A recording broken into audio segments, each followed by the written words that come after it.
네, 지갑이 뚜뚝해지는 민생 꿀팁 시간입니다. 이 시간을 위해서 이인철 참 좋은 경제연구소 소장님 나오셨습니다. 어서 오세요. 네, 안녕하세요. 저는 지금 한마디라도 덜 얻으려고 제 입을 막고 네, 질문. 지갑이 두들겨진 알짜 정보 아주 시민들의 반응이 좋은데 소장님 이번엔 휴가철 관련 알짜 정보라면서요. 돈이 되는 정보. 네. 바로 말씀해 주십시오. 네, 휴가철 이제 홀쭉해지기 쉬운 지갑을 이제 두둑하게 하는 정보인데요. 이게 열심히 일한 당신 휴가비 걱정 없이 떠나라. 이게 중소기업 근로자들 대상으로 하는 거라고 들었는데 다행히도 지금 신청자가 많지 않다고 합니다. 여러분들 지금 들으시면서 바로 신청하시면 될 것 같은데 어떤 내용인가요? 맞습니다. 이제 중소기업 근로자를 대상으로 해서 지난해부터 시작이 됐어요. 네. 지난해 경쟁률이 얼마였을까요? 얼마? 지금 100대 1. 지난해 이제 첫 해였기 때문에 한 2만 명 정도 그리고 한 8,500여 개 사업장이 신청을 했어요. 네. 2만 명 정도로 예상을 했는데 10만 명이 신청을 했어요. 그래서 평균 경쟁률이 5대 1이었어요. 와, 5대 1. 그러니까 첫 해였기 때문에 이제 소문이 잘 안 난 거였었는데요. 자, 올해 역시 마찬가지입니다. 중소기업 근로자들의 휴가비 지원을 위해서 이제 사실 중소기업 다니면 자유롭게 휴가 결정 내리기가 쉽지가 않습니다. 그렇죠. 그러니까 이제 그런 휴가 문화를 조성하고 또 국내 여행 이제 이 확산을 통해서 내수 경기를 좀 살려보자라는 취지예요.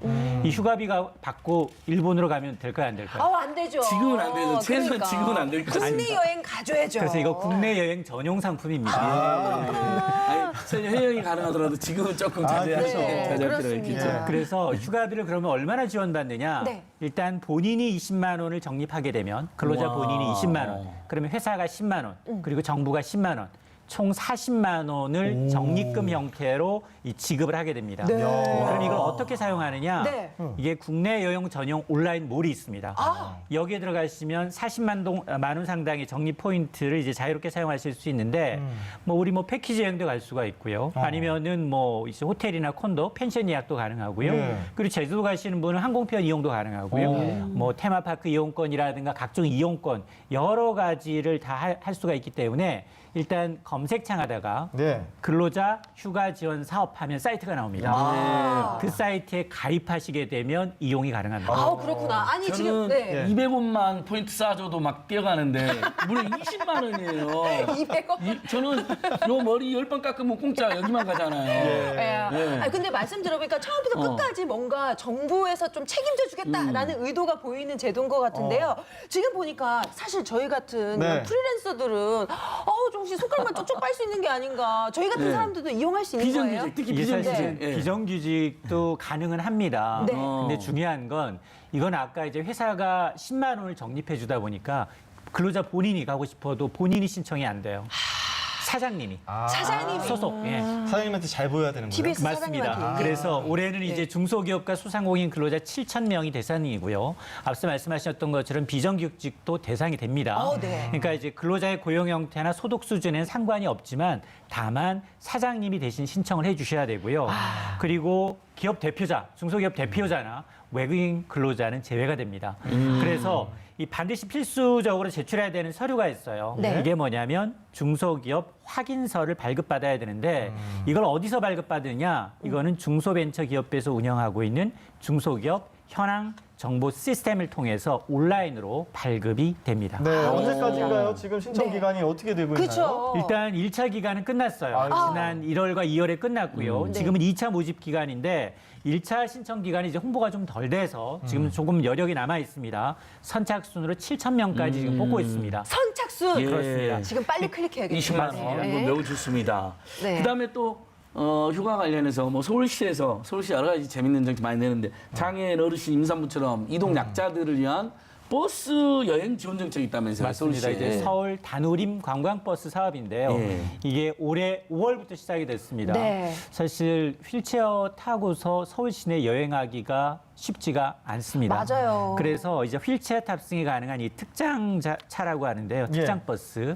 이 리프트 버스를 통해서 장애인분들, 어르신분들, 그리고 이제 임산부 등 그동안에 이제 여행이 좀 불편했었던 분들을 이제 여행 기회를 좀 확대하기 위해서 서울시가 추진하고 있는데 서울 시내 주요 관광지를 무료로 이용하실 수가 있습니다. 네. 저희도 공짜 좋아하잖아요. 네. 개인뿐 아니라 네. 이제 장애인 단체 기관에서도 신청을 통해서 사전 예약제로 운영이 되고 있습니다. 코스도 네. 지금 보니까 몇 네. 군데가 나와 있네요. 이야, 서울 방방곡곡 다닐 수 그러니까요. 있습니다. 서울 다누림 관광버스 꼭 한번. 심지어 여행자 보험 가입비도 무료로 해준대요. 이야, 아주- 굉장히 근데 혹시라도 무슨 사고 나도 다 보험이 되는 거죠. 오, 이거 또 예. 꿀팁이네요. 그렇다면 신청 방법이 그렇죠. 또 네. 이 중요하잖아요. 홈페이지가 따로 있습니다. 서울 다누림 관광 홈페이지를 통해서 신청이 가능하고요.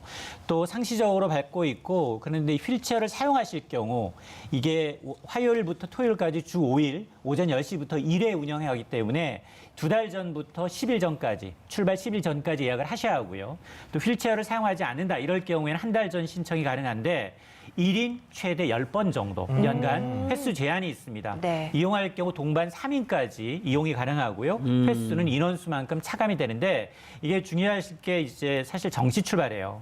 그러다 보니까 이제 놓치면. 휠체어를 탑승하기 위해서는 예약 장소로 적어도 30분 전에 가셔야지 휠체어 고정부터 리프트 승하차를 도와주실 수가 있고요.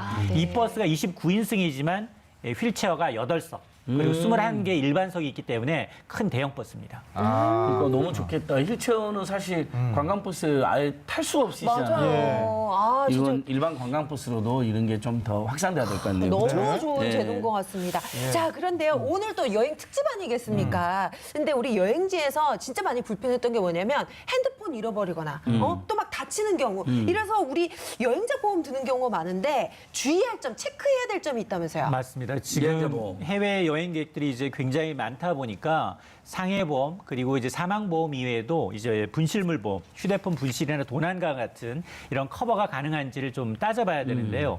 이게 단기 여행 상품에 이제 여행자 보험 필수입니다. 최저 10,000원에서 뭐 불과 얼마 안 되고도 이제 일주일 이내에 보상이 가능하거든요. 그러니까 해외에서 발생한 사고에 대해서 이제 보험금 신청할 수 있는 서류가 뭐뭐인지 꼼꼼히 좀 따져봐야 되고요. 네. 예를 들어서 해외에서 병원 진료를 받았다. 이럴 경우엔 반드시 진단서 그리고 병원에서 이제 결제한 영수증이 반드시 필요합니다. 네. 이런 걸 좀 챙기셔야 되고 또 여행보험 가입 시점이 중요합니다. 시점. 반드시 출발 하루 전 가입을 하셔야 다음 날부터 보험 이제 혜택을 보실 수가 있고요. 네. 그리고 가장 중요한 게 자기가 가입한 여행자 보험의 가입 상품의 보장 내용이 뭔지 그쵸. 그리고 예외 조항이 뭔지를 꼼꼼히 좀 따져보셔야 합니다. 네. 선생님, 공짜 여행자 보험 막 해준 경우 있잖아요. 환전하거나 막 이럴 때. 맞아. 맞습니다. 요거 살짝 공짜라서 약간 조금 뭐가 좀 허술하지 않을까요? 맞습니다. 그러니까 네. 이제 그 금액을 많이 하면 많이 할수록 이제 보상 커버리지가 좀 많은데 이 적은 거는 싼 게 비지떡이에요.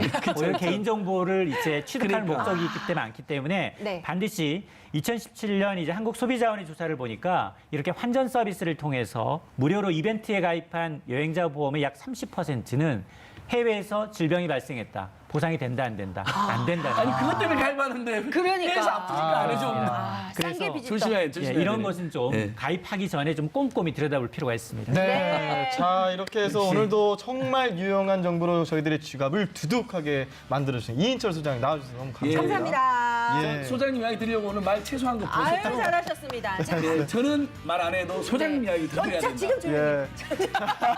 끝날 때가 됐나요? 자, 오늘 내용은 네. 여기까지고요. 저희도 내일 다시 찾아뵙도록 하겠습니다. 네. 저희는 TV 민생 연구소입니다. 연구소. 여러분 감사합니다. 고맙습니다. 내일 봬요.